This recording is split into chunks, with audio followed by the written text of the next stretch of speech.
ప్రార్థన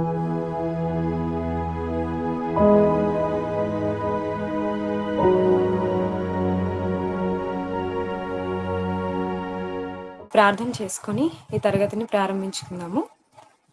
మమ్మల్ని అత్మికులుగా ప్రేమించిన మా కన్న తండ్రి దేవా, ఈ సమయంలో మిమ్మల్ని తండ్రిని పిలుచుకునే మహాభాగ్యాన్ని మీరు మాకు దయచేసి తండ్రి, మమ్మల్ని ప్రేమించి మీ మాటలు వినుటకు మమ్మల్ని అందరినీ ఈ విధంగా సమకూర్చిన విధానాన్ని బట్టి మీ కృతజ్ఞతలు తండ్రి.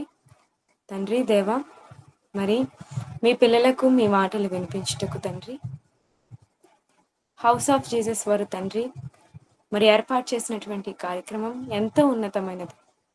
మీ మాటలు అనేక మంది విని బలపరచబడి తండ్రి, అనేక మందికి వాటిని తెలియజేసి మీ దగ్గరికి తండ్రి కొందరినైనా రక్షించాలనేటటువంటి సదుద్దేశంతో ఈ కార్యక్రమాన్ని ఏర్పాటు చేసి ఉన్నారు తండ్రి. వారిని జ్ఞాపకం చేసుకోండి, వారి కుటుంబాలని, వారి సంఘాలని, ఎవరైతే తండ్రి యొక్క కార్యక్రమంలో పాల్గొన్నారో వారందరినీ జ్ఞాపకం చేసుకోండి తండ్రి. ఏ మాటలనైతే మేము వినబోతున్నామో వాటన్నిటినీ మా హృదయం అనే పలకల మీద మేము భద్రం చేసుకునే జ్ఞానం మాకు అనుగ్రహించండి తండ్రి. చెబుతున్న నాకు సమయోచితమైన జ్ఞానమును, శక్తిని, ధైర్యాన్ని ప్రసాదించగలరని కోరుకుంటూ ఈ ప్రార్థన యేసుక్రీస్తు వారి శ్రేష్టమైన నామంలో అడిగి వేడుకుంటున్నాం తండ్రి, ఆమేన్. క్రీస్తు నామంలో కూడి వచ్చిన మీ అందరికీ నా వందనాలు తెలియజేసుకుంటున్నానండి. మరొకసారి ఈరోజు మనం నేర్చుకొనబోయే పాఠం పేరు బ్రతుకునిచ్చిన దేవుడు బ్రతకటం నేర్పించలేదా. ప్రియులారా, బ్రతుకునిచ్చిన దేవుడు అంటే ఈరోజు మనమంతా కూడా ఉదయం లేవగానే ఎవరి పనుల్లో వాళ్ళు ఉంటూ ఎవరి జీవనోపాధికి సంబంధించినటువంటి పనిని వారు కల్పించుకొని బ్రతుకుతున్నారు అంటే దానికి గల కారణం ఎవరు అంటే మనం ఖచ్చితంగా చెప్పాలి దేవుడని. దేవుడే మనిషికి బ్రతుకునిచ్చాడు.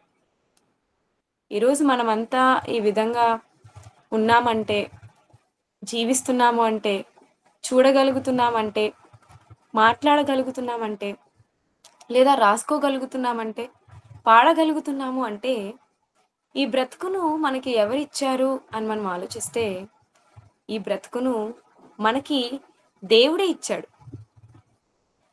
అంటే బ్రతుకుని దేవుడిచ్చాడు. ఆ విషయం మనందరికీ తెలుసు. మరి బ్రతుకునిచ్చిన దేవుడు బ్రతకటం నేర్పడా, లేదా బ్రతుకు తెరువును నేర్పడా అంటే ఈరోజు ఎంతో మంది ఏమనుకుంటున్నారంటే బ్రతుకుతూ వాళ్ళు బ్రతకటానికి ఏర్పాటు చేసుకున్నటువంటి పని బ్రతుకు తెరువు అంటే వాళ్ళు బ్రతకడానికి ఏర్పాటు చేసుకున్నటువంటి పని ఏదైనా కావచ్చు. ఆ పని వ్యవసాయం చేయడం కావచ్చు, లేదంటే బట్టలు కుట్టుకోవడం కావచ్చు, లేకపోతే టీచర్ ఉద్యోగం కావచ్చు, పోలీస్ ఉద్యోగం కావచ్చు. ఇలా ప్రతి దానికి కూడా మనిషి ఒక పనిని కల్పించుకుంటూ దాని మీద ఆధారపడి బ్రతుకుతున్నాడు. ఇది బ్రతుకు తెరువు అంటారు. చాలా సందర్భాల్లో కూడా మనం అనేక మంది మాటల్లో వింటుంటాం, మాకు ఇది లేకపోతే బ్రతుకు తెరువు ఎలా అండి అంటుంటారు. అంటే దేవుడే బ్రతుకునిచ్చినప్పుడు మనం ఎలా బ్రతకాలి అన్నది దేవుడు నేర్పించడా? నువ్వు బ్రతుకు నాయనా అని చెప్పిన దేవుడే నువ్వు బ్రతకాలంటే ఏం చెయ్యాలన్నది దేవుడు మనకి నేర్పడా? ఎందుకు ఈ పాఠం మనం చెప్పుకోవాలంటే, ఎందుకు దీని గురించి మాట్లాడుకోవాలంటే అండి, చాలా మంది కారులు, శాస్త్రవేత్తలు, గొప్ప గొప్ప వారందరూ ఏం చేశారంటే కొన్ని సిద్ధాంతాలను ప్రవేశపెట్టి పూర్తిగా మనుషుల యొక్క మనసులోంచి దేవుణ్ణి తొలగించాలనే ప్రయత్నం చేశారు. ఎలా చేశారు అనంటే, అసలు మనిషి ఏ పని అయినా చేయడం ఎలా నేర్చుకున్నాడు అంటే మనుషులు ఏం చెప్తారండి, ప్రారంభంలో మనిషి పరిణామ సిద్ధాంతం అని దానికి ఒక పేరు పెట్టి వాళ్ళు ఏం చెప్పారంటే, ప్రారంభంలో మనిషి కోతిలా ఉండేవాడు. కోతి నుండి మనిషి అలా మార్పు చెందుతూ రాయి అతను గట్టిగా అనేటప్పుడు అగ్ని వచ్చింది. అక్కడి నుండి మనిషి ఆ విధంగా నేర్చుకున్నాడు. తనెలా బ్రతకాలనేది మనిషి నేర్చుకున్నాడు. తనెలా బ్రతకాలని మనిషి అంతట మనిషి ఆలోచిస్తున్నాడు. మనిషే వీటన్నిటిని చేసుకోగలిగాడు. రాయి రాయి మనం దానికొకదానికొకటి అలా అనగానే వెంటనే అగ్నొచ్చింది. అగ్ని వచ్చిన తర్వాత మనిషి ఎలా జీవించాలి? అక్కడి నుండి మనిషి ఆ విధంగా అభివృద్ధి పొందుతూ వచ్చాడు అని ఎన్నో రకాలైనటువంటి మాటలు ఈరోజు చరిత్రకారులైనటువంటి వారు చెప్పడం జరిగింది. ఇలా చెప్పటం వలన ఏం జరిగింది? అంటే భూమి మీదకొచ్చిన తర్వాత మనిషే బ్రతకటం నేర్చుకున్నాడు గానీ, దేవుని ప్రమేయం అంటూ ఏదీ లేదు. అంటే మనిషే భూమి మీదకొచ్చి ఎలా నేను బ్రతకాలని మనిషంతట మనిషే సొంతంగా తెలుసుకున్నాడు. ఒక వ్యవసాయం చేయాలన్నా, వ్యవసాయం కోసం కావాలన్నా, వ్యవసాయాన్ని గూర్చి ఆలోచించింది కూడా మనిషే. పంటలెలా పండించాలని తెలుసుకున్నది కూడా మనిషే. ఒక బట్టలెలా కుట్టాలనేది తెలుసుకున్నది కూడా మనిషే. ఇలా బ్రతుకు తెరువు కోసం మనుషులు ఏవైతే ఏర్పాటు చేసుకుంటున్నారో, అవన్నీ కూడా మనిషే ఏర్పాటు చేసుకున్నాడు తప్ప, దేవుడేమి చెయ్యలేదు. ఇందులో దేవుని ప్రమేయం అంటూ ఏమీ లేదని పూర్తిగా దేవుడిని మనసులోంచి తీసేయటానికి మనుషులు ఈ విధమైనటువంటి ప్రయత్నాలు చేశారు. కానీ ప్రియులారా, మనకి బ్రతుకుని దేవుడిచ్చినప్పుడు, మనం ఎలా బ్రతకాలనేది దేవుడు తెలియజేయడా చెప్పండి? మనం ఈరోజు జీవనోపాధి కోసం ఎన్నో పనులు ఏర్పాటు చేసుకుంటున్నాం. ఇలా ఏర్పాటు చేసుకుంటున్నప్పుడు ఏమనుకుంటున్నాం మనం? మనకి మనమే ఈ పనులు ఏర్పాటు చేసుకున్నాం. మనకి మనమే బ్రతకడం నేర్చుకున్నాం. మనకి మనమే బ్రతుకును సాగిస్తున్నాం అనుకుంటున్నాం. కానీ మనకి మనము బ్రతుకును సాగించటం లేదు. మనకి ఎవరైతే బ్రతుకుని ఇచ్చారో ఆ తండ్రే బ్రతుకు తెరువును కూడా ఏర్పాటు చేశాడు. ఇలా బ్రతికితే నీకీ విధంగా వస్తుంది అనేది దేవుడే మనిషికి నేర్పించాడు. ఈరోజు ఈ శాస్త్ర ప్రపంచానికి, చరిత్రకారులకు లేదా లోకంలో ఏ ఒక్కరికో ఇది తెలియకపోవచ్చు. కానీ బైబిల్ కలిగిన వారంగా, వాక్యం తెలుసుకున్న వారంగా దేవుడు మనందరి కోసం బైబిల్‌లో రాయించాడు. మరి ఎలా దేవుడు మనిషికి బ్రతకటం నేర్పించాడు? ఏవండీ చాలా సందర్భాల్లో పిల్లలకి తల్లిదండ్రులు ఏం నేర్పిస్తారో తెలుసా అండి? నీకెలా బ్రతకాలో తెలీదు. మనుషుల దగ్గర ఇలా బ్రతకాలి, మనుషుల దగ్గర ఇలా ఉండాలి, మనుషుల దగ్గర ఈ విధంగా మాట్లాడాలి. ఎలా మెలగాలో నీకు తెలీదు. ఇలా బ్రతకాలి, అలా బ్రతకాలని చెబుతూ ఉంటారు. మరి దేవుడు తన పిల్లలైన వారికి ఏం తెలియజేశాడు? దేవుడు తన పిల్లలైన వారికి ఏం చెప్పాడు? అసలింతకీ దేవుడు తన పిల్లలకి బ్రతకటం ఎలా నేర్పించాడు? ఒకసారి మనం బైబిల్ తెరిచి చూద్దాం. దేవుడు ఏమని మాట్లాడుతున్నాడు అసలు? వీళ్ళని ఉద్దేశించి, ఇలా మాట్లాడుతున్న వారిని ఉద్దేశించి దేవుడు ఏమని మాట్లాడుతున్నాడనేది కూడా మనం చూస్తే, యెషయా గ్రంథము 43 అధ్యాయం 9 వచనాన్ని మనం ఒకసారి చూద్దామండి. సర్వజనులారా గుంపు కూడి రండి, సర్వజనులారా గుంపు కూడి రండి, జనములు కూర్చబడవలెను. జనములు కూర్చబడవలెను. వారిలో ఎవరు ఇట్టి సంగతులు తెలియజేయుదురు? వారిలో ఎవరు ఇట్టి సంగతులు తెలియజేయుదురు? కాలమున జరిగిన వాటిని పూర్వకాలమున జరిగిన వాటిని ఎవరు మాకు వినిపించుదురు? ఎవరు మాకు వినిపించుదురు? ఇక్కడ ఈ ఈ సందర్భంలో ఏమంటున్నారు తెలుసండి? జనములారా గుంపు కూడి రండి. జనములు కూర్చబడవలెను. వారిలో ఎవరు ఇట్టి సంగతులు తెలియజేస్తారు? ఎట్టి సంగతులు? ఇట్టి సంగతులంటే ఎట్టి సంగతులండి? ఎట్టి సంగతులంటే పూర్వకాలమున జరిగిన వాటిని ఎవరు మాకు తెలియజేస్తారు? పూర్వకాలంలో. అంటే పూర్వం మనం లేము కదా! చూడలేదు. మరి చూడలేనప్పుడు పూర్వం మనిషి ఎలా బ్రతకడం నేర్చుకున్నాడనేది ఎవరు తెలియజేస్తారండి? చెప్పండి. పూర్వకాలంలో మనిషి ఇలా బ్రతకడం నేర్చుకున్నాడు, మనిషి అలా బ్రతకడం నేర్చుకున్నాడని శాస్త్రవేత్తలు చెబుతున్నారు కదా! చరిత్రకారులైన వారు చెబుతున్నారు కదా! మరి అలా చెబుతునేటప్పుడు పూర్వకాలంలో ఉన్న సంగతులు చెప్పాలంటే ఎవరు చెప్పాలసలు? ఎవరు చెప్పాలి? అందుకే ఇక్కడ వీళ్ళంటున్నారు, పూర్వకాలమున జరిగిన వాటిని ఎవ్వరు మాకు వినిపిస్తారు? ఎవరు మాకు వినిపిస్తారు? ఎవరు? ఎవరు మాకు వినిపిస్తారు? ఎవరు మాకు తెలియజేస్తారు? అసలు ముందు జరిగిన విషయాలు మనకి తెలియాలంటే వాటిని ఎవరు తెలియజేస్తారు? ఎవరు మనకి తెలియపరుస్తారు అని మనం ఆలోచిస్తే, ఇప్పుడు మనం 43 అధ్యాయం చదువుకున్నాం గదండీ! 46 అధ్యాయం 10 వచనం చూడండి. అదే యెషయా గ్రంథము 46వ అధ్యాయము 10 వచనం. నా యెషయా ఆలోచనలు గ్రంథము నిలిచిననియు 46 అధ్యాయం 10 వచనం. నా ఆలోచన నిలుచుననియు, నా చిత్తమంతయు నా నెరవేర్చుకొనేదననియు చెప్పుకొనుచు చిత్తమంతయు నెరవేర్చుకొనేదననియు చెప్పుకొనుచు, ఆది నుండి నేనే ఆది నుండి నేనే కలుగబో వాటిని తెలియజేయుచున్నాను. కలుగబో వాటిని తెలియజేయుచున్నాను.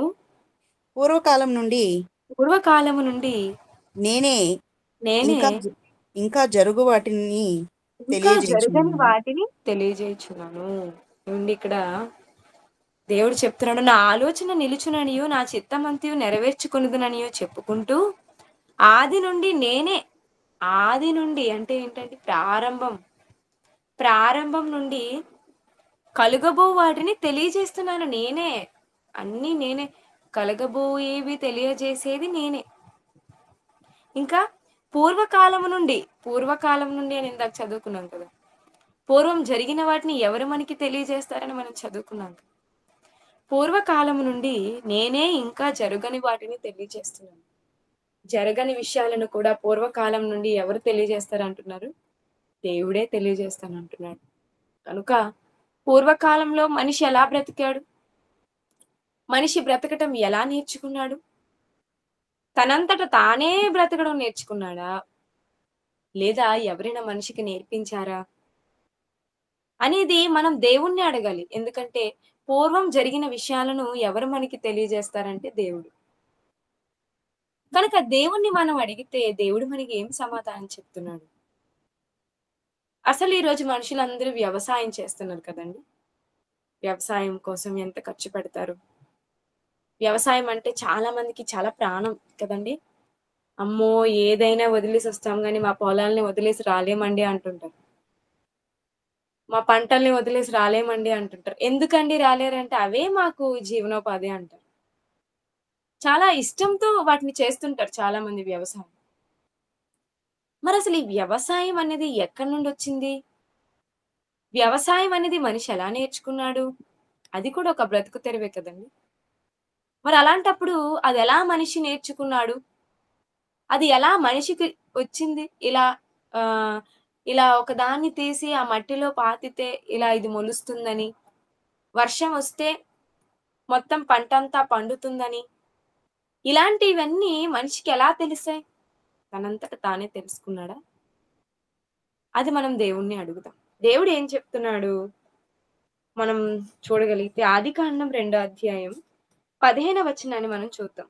4వ నది యూఫ్రటీసు మరియు 4వ నది యూఫ్రటీసు మరియు మరియు దేవుడైన యెహోవా దేవుడైన యెహోవా నరుని తీసుకొని నరుణ్ణి తీసుకొని ఏదెను తోటను ఏదెను తోటను సేద్యపరచుటకును సేద్యపరచుటకును, దాని కాచుటకును దాని కాచుటకును దానిలో ఉంచెను. దానిలో ఉంచెను. ఇక్కడ దేవుడు ఒక విషయం మనకు తెలియజేస్తున్నాడండి. అదేంటంటే దేవుడైన యెహోవా ఈ తోటలోనున్న ప్రతి వృక్ష ఫలం మనం 15 వచనం కదా! మరియు దేవుడైన యెహోవా నరుణ్ణి తీసుకొని ఏదెను తోటను సేద్యపరచుటకు అంటున్నాడు. ఏదెను తోటను ఏం చేయడానికి?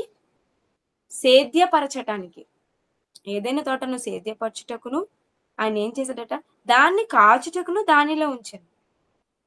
ఏదైనా తోటని సేద్యపరచటానికి ఎవరిని దేవుడు ఉంచానని అంటున్నారు ఇక్కడ? నరుణ్ణి. నరుణ్ణి ఏదైనా తోటను సేద్యపరచుటకు, దాన్ని కాచుటకు నేను దానిలో ఉంచాను. అంటే తోటను సేద్యపరచాలన్నది ఎక్కడ ప్రారంభమైంది? అసలు ఎవరికి ఆ పని అప్పగించారు? సేద్యపరచడానికి దేవుడేమో ఇక్కడ ఆదాము గారికి ఆ బాధ్యతను అప్పగిస్తున్నారు చూడండి. ఇది ప్రారంభం కదండీ! ఇదే ప్రారంభం. ప్రారంభ మానవుడు ఆదాం గారు. అంతే కదా! బైబిల్‌లో కూడా అండి కొరింథీ పత్రికలో అంటాడు. మొదటి మానవుడు, మొదటి మానవుడు ఎవరు అంటే ఆదాము. అంటే మొదట ఆదాం గారు పుట్టారు. అంటే ప్రతి జాతి ఎవరి నుండి వచ్చింది? ఒకని నుండి ప్రతి జాతి మనుషులు వచ్చారు. ఆదాం గారి నుండే. మరి అప్పుడే ప్రారంభం అండి. మరి ఆ ప్రారంభంలో సేద్యపరచడం అనే పనిని ఎవరెవరికి అప్పగిస్తున్నారు? మనిషికి దేవుడు అప్పగిస్తున్నాడు. మరి ఆదాం గారికి వచ్చా? సేద్యపరచడం వచ్చిందా? ఆదాం గారికి వచ్చా అండి? ఇక్కడ డైరెక్ట్ గా దేవుడు సేద్యపరచమని చెబుతున్నారు. మరి ఆదాం గారికి సేద్యపరచడం వచ్చా? తండ్రి ఎప్పుడు కూడా అండి మనకి ఏదైనా ముందుగా తెలియజేస్తాడు దేవుడు. దేవుని మనసు ఎలాంటిదంటే ఏది చెప్పకుండా ఆయన చేయడు మనకి. ఏ వార్నింగ్ ఇవ్వకుండా ఆయన ప్రళయము విపత్తు రప్పించడు. ఏదో ఒక సూచన, ఏదో ఒక మెలకు అనేది మనకి ముందుగానే తెలియజేస్తుంటాడు. ఏదో ఒక హెచ్చరిక ఇస్తుంటాడు దేవుడు మనం మేల్కోవాలని. మరి దేవుడు సేద్యపరచమంటున్నాడంటే ఎలా వచ్చు ఆదాం గారికి వ్యవసాయం? సేద్యపరచడం ఎలా వచ్చింది? ఎలా తెలిసింది? యెషయా గ్రంథము 28వ అధ్యాయము 24వ వచనం చూద్దాం. దున్నువాడు దున్నువాడు విత్తుటకు విత్తుటకు నిత్యము నిత్యము తన పొలము దున్నున తన పొలము దున్నున అతడు అతడు దుక్కి దుక్కి పెళ్ళలు పెళ్ళలు నిత్యము బద్దలగొట్టున నిత్యము బద్దలగొట్టున అతడు అతడు నేల సదును చేసిన తరువాత నేల సదును చేసిన తరువాత నల్ల జీలకర్ర చల్లును నల్ల నల్ల జీలకర్ర చల్లును తెల్ల జీలకర్ర చల్లును తెల్ల జీలకర్ర చల్లును గోధుమలు వరుసగా విత్తును గోధుమలు వరుసగా విత్తును ఎవలను ఎవలను తాను ఏర్పరిచిన చేనిలో చల్లును తాను ఏర్పరిచిన చేనిలో చల్లును దాని అంచున దాని అంచున మిరప మెలకలు వేయును గదా. మిరప మొలకలు వేయును గదా. ఇక్కడ ఏమంటున్నారండి? ఇప్పుడు మనం 24 నుంచి చదువుకున్నాం. ఇప్పుడు ఈ చదువుకునే మాటల్లో మనకి ఏమర్థం అవుతుంది? ఏదో వ్యవసాయం కోసం దున్నడం కోసం, అదే కదా మనకు అర్థమవుతుంది. వ్యవసాయం కోసం దున్నడం కోసం నల్ల జీలకర్ర చల్లుతాడు సదును చేసి. అంటే ఇదంతా వ్యవసాయంలో చేసేటటువంటి ప్రాసెస్, ఆ రకమైనటువంటి పద్ధతులు. అదే అంటున్నాడు ఆయన, దున్నువాడు విత్తుటకు నిత్యము తన పొలము దున్నునా, అతడు దుక్కి పెళ్ళలు నిత్యం బదలగొట్టునా, అతడు నేలని సదును చేస్తాడంట. ముందు విత్తనాలు జల్లే ముందు ఏం చేస్తాడట? నేలని సదును చేసి తరువాత నల్ల జీలకర్ర తెల్ల జీలకర్ర జల్లుతాడు. జల్లినప్పుడు గోధుమలు వరుసగా విత్తును, ఎవలను తాను ఏర్పరిచిన చేనిలో చల్లుతాడు. గోధుమలు విత్తుతాడు, తర్వాత ఎవలు కూడా విత్తుతాడు తాను ఏర్పరిచిన చేనిలో. ఇక దాని అంచులో ఏం చేస్తాడటండి? మిరప మొలకలు వేస్తాడు. మిరప మొలకలు వేస్తుంటాడు. ఇదంతా వేస్తాడు కదా అని చెప్తున్నారు. చెప్పి 26వ వచనంలో ఏమన్నాడు చూడండి. వాని దేవుడే తగిన క్రమము వానికి నేర్పి ఉన్నాడు, ఆయన వానికి ఆ పని బోధించుచున్నాడు. చూసారా? దేవుడే వాని ఎవరంట నేర్పించారు? ఇలా చదును చేయడం గాని, లేదంటే విత్తనానికి వెళ్ళేటోడు పొలం దున్నడం గాని, లేదా చేనిలో ఇవన్నీ చల్లాలని గాని, ఇవన్నీ ఎవరు చేశారు? ఇవన్నీ ఎవరు నేర్పించారంటండి? ఇలా విత్తనాలు వేయాలని ఎవరు నేర్పించారు? వాని దేవుడే తగ్గిన క్రమము వానికి నేర్పాడు. దేవుడే మనిషికి ఈ క్రమాన్ని నేర్పించాడు, ఈ పద్ధతిని. ఇంకా ఆయన వానికి ఆ పని బోధిస్తున్నాడంటండి. ఎవరు నేర్పిస్తున్నారు మనిషికి ఇవి? పొలం దున్నాలని, చదును చేసి విత్తనాలు జల్లాలని, నీరు ఈ టైంలో పెట్టాలని, నీరు పెడితేనే ఇలా పండుతాయని, ఇవన్నీ ఎవరు నేర్పిస్తున్నారు మనిషికి? ఈ క్రమం ఎవరు నేర్పిస్తున్నారు? దేవుడు. చూసారా అండి? ఈరోజు అందరూ ఏమనుకుంటున్నారంటే మాకు మించిన వ్యవసాయం లేదండి, మేము చాలా మంచి వ్యవసాయం చేసేవారమండి. వ్యవసాయం అంటే ఏమనుకున్నారు? మా పూర్వీకుల నుండి వస్తున్న వృత్తి మాకిది, ఇలా కదని మాట్లాడతారు. కానీ ఎవరు నేర్పించారు అసలు మనిషికి వ్యవసాయం? ఎవరు నేర్పించారు మనిషికి అసలు ఆ క్రమం? ఎవరు బోధించారు మనిషికి ఆ పని? దేవుడు. అందుకే కింద మాటల్లో కూడా చూస్తే అండి, 26వ వచనం చదువుదాం మళ్ళీ. వాని దేవుడే తగిన క్రమం వారికి నేర్పి ఉన్నాడు, ఆయన వానికి ఆ పని బోధిస్తున్నాడు. బోధిస్తున్నాడు చూడండి. అంటే మనకి ఇలా చేస్తే, అలా విత్తనాలు జల్లితే అవి వస్తాయని మనకి ఎవరు తెలియజేస్తున్నారు? ఎవరు బోధిస్తున్నారు? దేవుడు. మనకి తెలియపరుస్తుంది ఎవరు? దేవుడు. దేవుడే బోధిస్తున్నాడు. సేద్యగాడు నల్ల జీలకర్ర పదునుగల యంత్రము చేత నూర్చడు, బండి చక్రములను జీలకర్ర మీద నడిపింపడు గాని కర్ర చేత నల్ల జీలకర్రను, చువ్వ చేత జీలకర్రను దొల్లగొట్టును కదా. చూసారండి? మనుషులు గోధుమలు గాలింపగా దాన్ని నలుచుదురా, సేద్యగాడును ఎల్లప్పుడూ దాన్ని నూర్చుచుండెడు. ఎల్లప్పుడూ అతని బండి చక్రమును గుర్రములను దాని మీద నడిపించుచుండెడు, దాన్ని నలుపడు కదా అని దేవుడు చెప్తూ కిందన ఏమన్నాడు చూడండి, జనులు సైన్యములకు అధిపతియగు యెహోవా చేత దాన్ని నేర్చుకుంటారు. ఏమిటి? ఎవరి చేత నేర్చుకున్నారంటే మనుషులు వ్యవసాయం దున్నడం, నూర్చడం, ఈ విత్తనాలన్నిటిని నలపడం, దుల్లగొట్టడం, ఇవన్నీ ఎవరి చేత నేర్చుకున్నారని దేవుడు చెప్తున్నాడు ఇక్కడ. జనులు సైన్యములకు అధిపతిగా యెహోవా చేత దాన్ని నేర్చుకుంటారు. ఎందుకంటే ఆశ్చర్యమైన ఆలోచన శక్తియు అధిక బుద్ధియు అనుగ్రహించువాడు ఆయనే. ఈరోజు వ్యవసాయంలో కొత్త కొత్తవన్నీ కనిపెడుతున్నారండి. ఇలా కూడా చేయొచ్చు, ఇలా కూడా వీటిని పండించవచ్చు, అలా అలా కూడా వాటిని పండించవచ్చు అని ఇవన్నీ ఆశ్చర్యకరమైనవండి. అంటే మనకు వచ్చిన ఆలోచన మనుషులకి ఎలా అనిపిస్తుంది తెలుసా? అబ్బా, ఇంత మంచి ఆలోచన వచ్చిందని ఆశ్చర్యం వస్తుంటది. మరి అలాంటి ఆశ్చర్యకరమైన ఆలోచన శక్తి ఎవరిస్తారంటున్నాడు? ఆశ్చర్యకరమైన ఆలోచన శక్తియు అధిక బుద్ధియు అనుగ్రహించువాడు ఆయనే. ఈరోజు మేము చాలా గొప్ప వాళ్ళం అయిపోయాము వ్యవసాయంలో, మమ్మల్ని మించిన వారు లేరని మనుషులు మాట్లాడుకున్నారే, కానీ నిజానికి అంత అధిక బుద్ధి మనకి ఇచ్చింది ఎవరు? ఆశ్చర్యపోయే ఆలోచన శక్తిని ఇచ్చింది ఎవరు? దేవుడు. అంటే ఆ రోజు ఆదాము గారిని దేవుడు సేద్యపరచమంటున్నాడంటే సేద్యపరచడం నేర్పించింది ఎవరండి ఆదాము గారికి? దేవుడే తగిన క్రమము వారికి నేర్పి ఉన్నాడు. దేవుడే నేర్పించాడు. అంటే వ్యవసాయం అనేది మనిషికి రావడానికి గల మూలం ఎవరంటే దేవుడే. అంటే మనిషి భూమి మీద బ్రతకాలని దేవుడు ఎన్నో చేశాడు కదండి ప్రకృతిలో.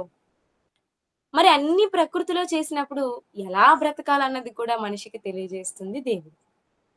ఇక ఈరోజు ఎంతో మంది ఎంతో మంచి మంచి వస్త్రాలు ధరించుకుంటారు. రకరకాలైన బట్టలు వచ్చేసేయండి, రకరకాలైన వస్త్రాలు, రకరకాలైన క్లాత్, ఎంతో ఎంతో ఉన్నతంగా ఈరోజు వస్త్రధారణ విషయంలో మనుషులు బ్రతుకుతున్నారు. మరి ఈరోజు చాలా మంది ఏమనుకుంటారంటే, మేమే వస్త్రాలు నేస్తున్నాము, కష్టపడి మేమే చేస్తున్నాము, మేమే నేర్చుకున్నాం, మా సొంత శక్తితో నేర్చుకున్నాం అంటారు.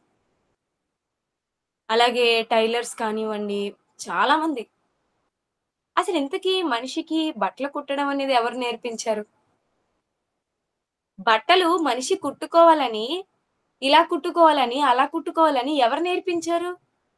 అందరూ ఏమనుకుంటారంటే, మాకు మేమే నేర్చుకున్నామండి, మేమే ఇలా బట్టలు ధరించుకోవాలనుకున్నామండి అనుకుంటారు. కానీ ఈరోజు చేనేత వస్త్రాలు కానీ, కంచి పట్టు చీరలు అంటారు కదా, ఉప్పాడ పట్టు చీరలు అంటారు, ఇవన్నీ నేస్తున్నారు కదా. మరి ఇవన్నీ ఎలా మనిషికి వస్తున్నాయి? ఇవి ధరించుకోవాలని మనిషికి ఎలా తెలుస్తుంది? ఇలా కుట్టుకోవాలని ఎలా తెలుస్తుంది? మనిషే కనుగొన్నాడా?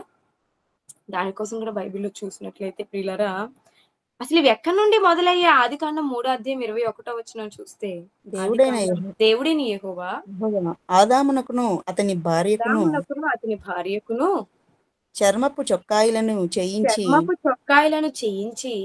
వారికి తొడిగించెను.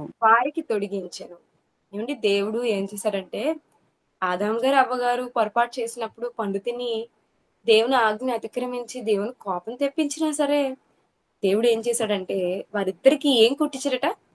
చర్మపు చొక్కాయిలను చేయించి వారికి దేవుడు ఏం చేశాడు? తొడిగించాడు. ఏ చొక్కాయిలు?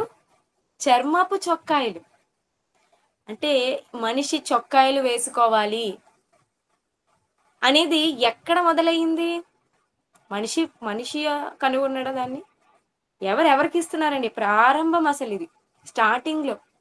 అప్పటికే వారు ఎలా ఉన్నారు? ప్రారంభం ఏదెన్ తోటలో వారు దిగంబరులుగా ఉన్నారు, వాళ్ళకి బట్టలు లేవు. కానీ వారు తప్పు చేసిన తర్వాత తెలిసింది ఆ విషయం. కానీ దేవుడు ఏం కుట్టించాడంట వారి కోసం? ఏం చేశాడంట? ఆదాముకు అతని భార్యకు చర్మపు చొక్కాయలను చేయించి వారికి తొడిగించాడట చూడండి.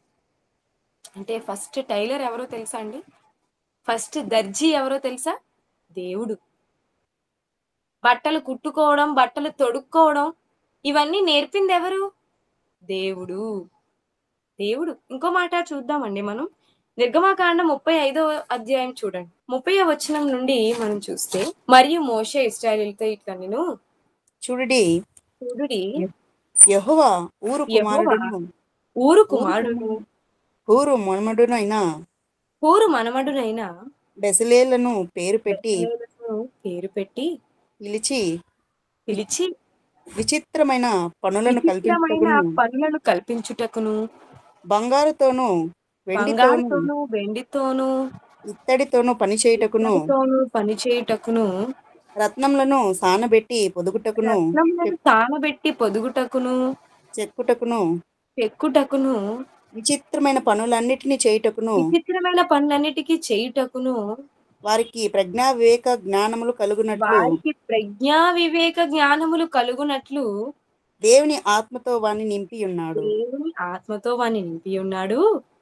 అతడును అతడును దాను గోత్రికుడును దాను గోత్రికుడును అహీసామాకు కుమారుడునైన అహీసామాకు కుమారుడునైన అహోలియాబును అహోలీయాబును ఇతరులకు నేర్పునట్లు ఇతరులకు వారికి నేర్పునట్లు వారికి బుద్ధి బుద్ధి పుట్టించెను. పుట్టించాడు. ఇక్కడ అండి ఎవరి కోసం మాట్లాడుతున్నారు తెలుసా? దేవుడు హూరు కుమారుడును హూరు మనవడినైన బెసలేలు అతని పిలిచి దేవుడు ఎన్ని పనులు అతనికి నేర్పిస్తున్నాడు చూసారా? ఎన్ని పనులు నేర్పిస్తున్నాడు చూడండి ఆయనకి. విచిత్రమైన పనులు కల్పించడానికి, బంగారంతో వెండితో ఇత్తడితో పని చేయడానికి, రత్నాలని సానబెట్టడానికి, ఇవన్నీ పనులు. బ్రతుకు తెరువు కోసం ఏర్పాటు చేసుకున్న పనులు ఇవన్నీ. రత్నములను సానబెట్టుటకు, పొదుగుటకును, చెక్కుటకు. ఏమండి ఈరోజు రత్నాలు తెలుసు కదండి, రత్నాలు చెక్కుతుంటే ఎంత బాగుంటాయండి. రత్నములు చెక్కుతునేటప్పుడు ఎంత బాగుంటాయి చూడ్డానికి, ఎంత మనకి వెంటనే దాన్ని తీసుకోవాలనిపిస్తుంది. అది ఒక పని అండి, అదొక పని.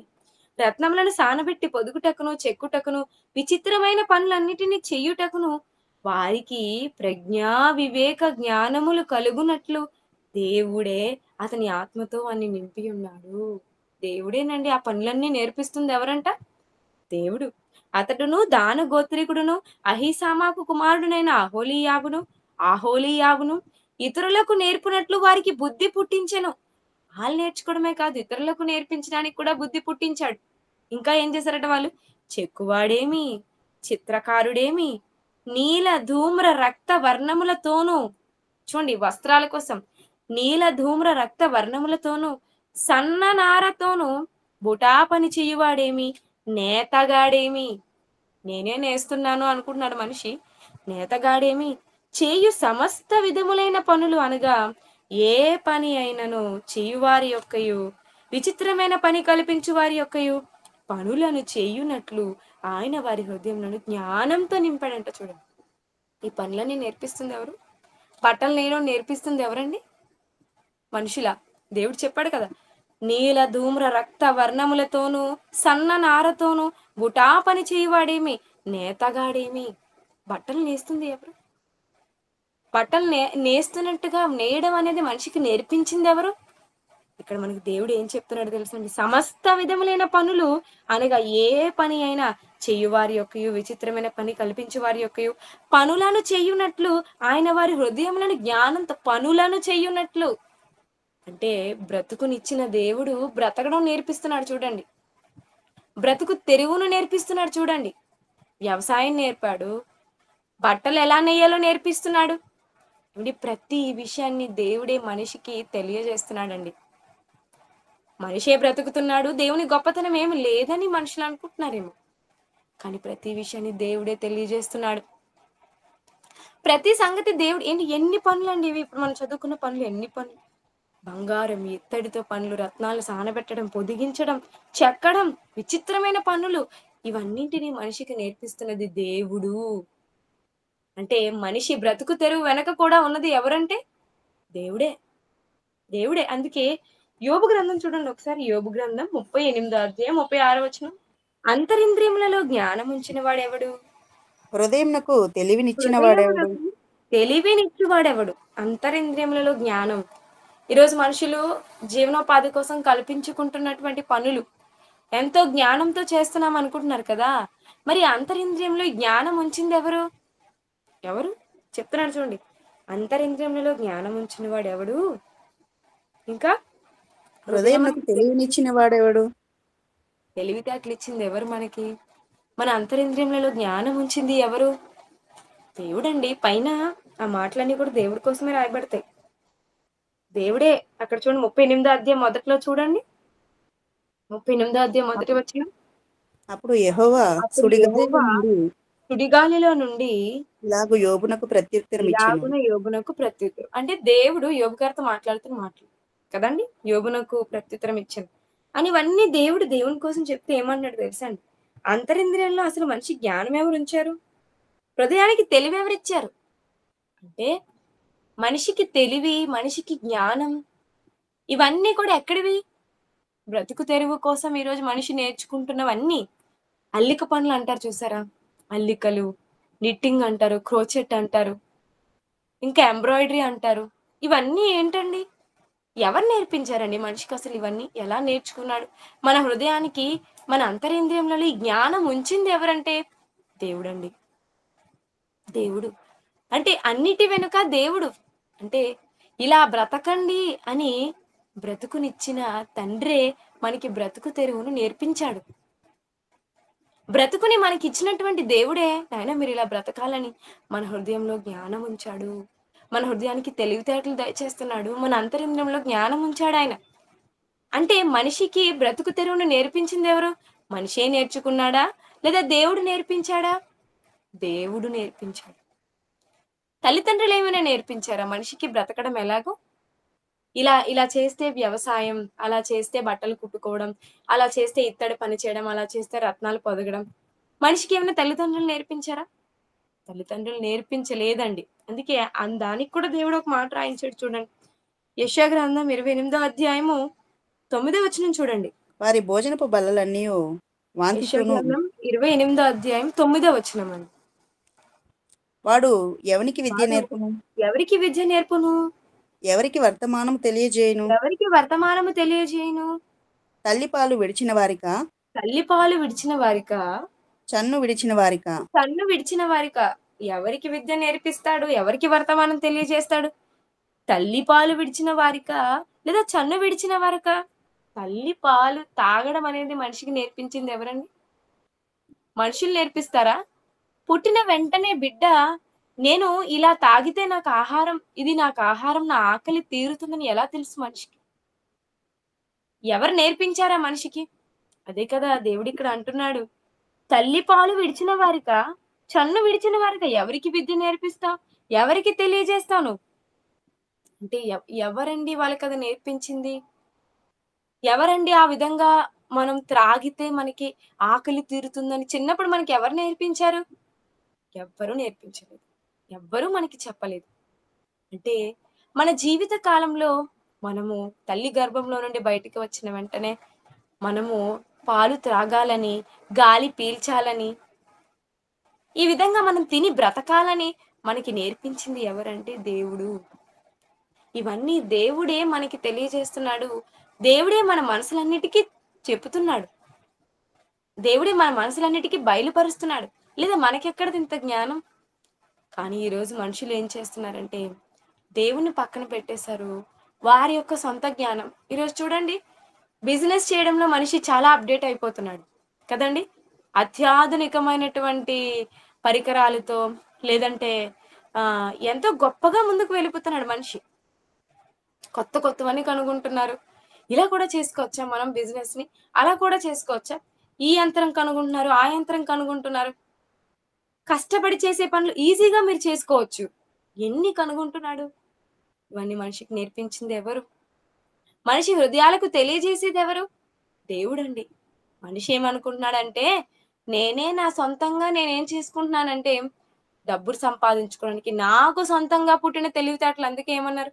కోటి విద్యలు కూటి కొరకే అండి. కోటి విద్యలు ఏంటండి కూటి కోసం. మరి అవన్నీ నేర్పించింది ఎవరంటే మనిషి అనుకుంటున్నాడు. కానీ మనిషికి ఈ విధంగా బ్రతికితే నువ్వు బ్రతుకుతావని నేర్పింది దేవుడు. అపోస్తలుల కార్యములు 17వ అధ్యాయం 28వ వచనం. మనం ఆయన యందు మనం ఆయన యందు బ్రతుకుచున్నాము, బ్రతుకుచున్నాము, చలించుచున్నాము, చలించుచున్నాము, ఉనికి కలిగి ఉన్నాము. ఉనికి కలిగి ఉన్నాం. మనం ఎవరి వలన బ్రతుకుతున్నాం? ఎవరి యందు బ్రతుకుతున్నాం అంటున్నాడు దేవుడు. మనం ఆయన యందు బ్రతుకుతున్నాము, ఇంకా చలించుచున్నాము. ఉనికి, ఈ రోజు మన ఉనికికి మూలం ఎవరు? మనం ఈ భూమి మీద ఉన్నామంటే, ఈ భూమి మీద ఉండి ఏదో ఒక పని చేసుకుని బ్రతుకుతున్నాము అంటే అది మన ఉనికి అంటారు దాన్ని. మరి ఆ ఉనికికి కారణం ఎవరు ఇక్కడ చెబుతున్నారండి? మనము ఆయన యందు బ్రతుకుతున్నాం. మనం బ్రతుకుతుందే ఆయన యందు. మనం ఆయన యందు బ్రతుకుతున్నాము, చలించుచున్నాము, ఉనికి కలిగి ఉన్నాము. మనము ఉనికి కలిగి ఉన్నది ఎవరి వలన అంటే దేవుని వలనే. మనం బ్రతుకుతున్నది ఎవరి వలన? దేవుని వలనే. అంటే ఈరోజు మనం బ్రతుకు తెరువు కోసం ఏ పని ఏర్పాటు చేసుకున్నా ఆ పని చేసే జ్ఞానం, ఆ పని ఎలా చేయాలనేటటువంటి తెలివితేటలు ఇవన్నీ దేవుడే మనకి ఇస్తున్నాడు. అంటే మనం ఏం ఆలోచించాలి తెలుసా అండి? సమస్తము మనం దేవుని వల్లే పొందుతున్నాం. అంటే అదేదో నేను సంపాదించుకుంటున్నాను, నాకు వచ్చిన పని అనుకోకూడదు మనం. ఇప్పుడు చాలా మంది ఏమనుకుంటారు అసలు, నేను ఉద్యోగం చేసుకుంటున్నానండి, ఇది నా కష్టార్జితం అండి అంటారు. నేను ఉద్యోగం చేసుకుంటున్నాను, నాకు డబ్బులు వస్తున్నాయి, ఇదంతా నా కష్టార్జితం అండి, నేను ఎందుకే బ్రతుకుతున్నానండి అంటారు. విన్నారు ఎప్పుడైనా? అంటే ఇలా బ్రతుకుతున్నా అనుకుంటున్నారు కానీ నిజానికి దేవుడు అంటాడండి బైబిల్లో ఒక మాట అంటాడు. ఆయన ఏంటో తెలుసా? ఒకడు తన కష్టార్జితం వల్ల సుఖము అనుభవించడము కూడా యెహోవా ఇచ్చిన బహుమానం అంటాడు. అంటే మనం కష్టపడబోతున్నాం అనుకుంటున్నామా? కాదండి. ఆ కష్టార్జితం కూడా రావాలంటే దేవుడే ఉండాలి మళ్ళీ మనకి. మనమేమనుకుంటాం, నేను కదా పని ఏర్పాటు చేసిన, నేను కదా జాబ్ ఎత్తుక్కున్నాను, నాకు కదండి డబ్బులు వస్తున్నాయి, నేను కష్టపడితేనే కదండి డబ్బులు వస్తున్నాయి అనుకుంటాం. కానీ ఆ జాబ్ వచ్చిందంటే దాని వెనకతల దేవుడు ఉన్నాడు. ఒకడు తన కష్టార్జితం వల్ల సుఖము అనుభవించుట దేవుడిచ్చే బహుమానం అంటాడు. అంటే మనం ఏ పని చేసినా దాని వెనకతల దేవుడు ఉన్నాడు. మనం సమస్తము ఈరోజు మనకి సమస్తము మూలానికి ఎవరు అంటే మనం కలిగి ఉన్న సమస్తానికి మూలం దేవుడు. ప్రకృతి కానివ్వండి, మనం చేస్తున్న పని కానివ్వండి, మన ఊపిరి కలిగి ఉండడం కానివ్వండి, ఈరోజు వాక్యం కలిగి ఉండటం కానివ్వండి, మన బంధువులు మనకు కలిగి ఉన్నారు, మన వాళ్ళు మనతో ఉన్నారు అంటే అన్నిటినీ మన కోసం సమకూర్చింది దేవుడు. కనుక బ్రతుకునిచ్చిన దేవుడే ఏం చేశాడో తెలుసా? బ్రతుకు తెరువును నేర్పించాడు. ఎలా బ్రతకాలో నేర్పించాడు. కానీ చరిత్రకారులకి ఈ విషయం అర్థం కాలేదు. వాళ్ళకి అర్థం అవ్వదండి. మనం ఎన్నిసార్లు చెప్పినా దేవుని గురించి ఏదో ఒక అసత్య ప్రచారాలు చేస్తూనే ఉంటారు. కానీ కొంతమందినైనా దేవుని వాక్యం వైపు తిప్పాలనే ప్రయత్నంతోనే మనం ఈరోజు ఇలాంటి పాఠాలు నేర్చుకుంటున్నాం. కనుక మనం ఏ పని చేసినా, మన జీవనోపాధి కోసం మనం ఏ పనులు ఏర్పాటు చేసుకున్నా అది మనకు దేవుడిచ్చిన భాగ్యమని మనం గుర్తిస్తూ, మనకి బ్రతుకు తెరువును నేర్పించింది బ్రతుకునిచ్చిన దేవుడే అని ఎల్లప్పుడూ మన దేవునికి మనం కృతజ్ఞతాస్తుతులు తెలియజేస్తూ ఉండాలని నన్ను హెచ్చరించుకుంటూ మిమ్మల్ని హెచ్చరిస్తూ నా మాటలు ముగిస్తున్నానండి. ప్రార్థన చేసుకుందాము.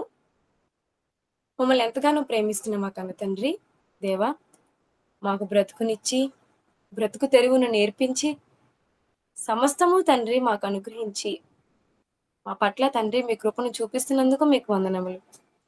తండ్రి, మేము నేర్చుకుంటున్న ప్రతి మాట విని విడిచిపెట్టే వారికి కాకుండా మా హృదయాల్లో భద్రం చేసుకుని మీ మహిమకి వాటన్నిటిని ఉపయోగించలాగిన సహాయం చేయండి తండ్రి. మరి ఈ కార్యక్రమాన్ని ఏర్పాటు చేసినటువంటి వారిని జ్ఞాపకం చేసుకోండి. హౌస్ ఆఫ్ జీసస్ వారిని జ్ఞాపకం చేసుకోండి తండ్రి. తండ్రి, మరి ఆ కార్యక్రమంలో తండ్రి వారు ఎంతగానో ఆసక్తి చూపిస్తూ మిమ్మల్ని ప్రార్థిస్తూ మిమ్మల్ని పాటల ద్వారా తండ్రి మహిమపరుస్తూ మీ వాక్యాన్ని అనేక మందికి వినిపిస్తూ వారు పడుతున్నటువంటి ప్రయాసలో తండ్రి మీరు తోడుగా ఉండమని ప్రార్థిస్తున్నాం తండ్రి. వారిని వారి సంఘాన్ని జ్ఞాపకం చేసుకోండి. మరి కార్యక్రమాల్లో ఎంతమంది పాల్గొన్నారో వారందరికీ ఆరోగ్యాన్ని ఇవ్వండి. ఏదైతే ఆత్మ సంబంధమైన అవసరత కొద్దుగా ఉందో తండ్రి మీ చిత్తమైతే దాన్ని దయచేయమని ప్రార్థిస్తూ ఈ కార్యక్రమంలో మీరే తోడుగా ఉండినందుకు మీ కృతజ్ఞతలు తెలియజేసుకుంటూ ఈ ప్రార్థన యేసుక్రీస్తు శ్రేష్టమైన నామములో అడిగి వేడుకుంటున్నాం తండ్రి. ఆమేన్. అందరికీ వందనాలు.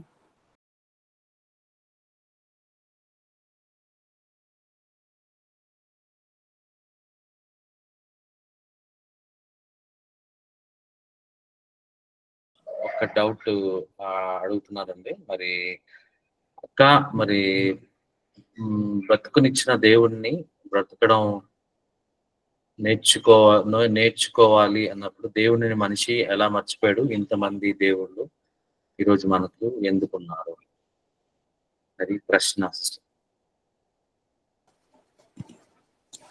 అన్నా అది ఎవరికి వాళ్ళు కల్పించుకున్నారన్నా. అందరికీ తండ్రి అయిన దేవుడు ఒక్కడే. అది మనకు తెలుసు కదా! కానీ ఎవరికి వాళ్ళకు వీళ్ళు దేవుడు, వాళ్ళు దేవుడని కల్పించుకున్నారు. అంతే. ఓకే. Thank you sister. అర్థమైంది అనుకుంటున్నానండి. మీ ప్రశ్నకి జవాబు వచ్చింది అని అనుకుంటున్నాను. ఇంతమంది దేవుళ్ళు ఎందుకు వచ్చారు అంటే వారు అవి కల్పించుకున్నారు కనుకనే మరి ఇంతమంది దేవుళ్ళు వచ్చారు. అది మనుషులు కలుగు చేస్తున్నారు. దీంట్లో అవును. దేవుని యొక్క మరి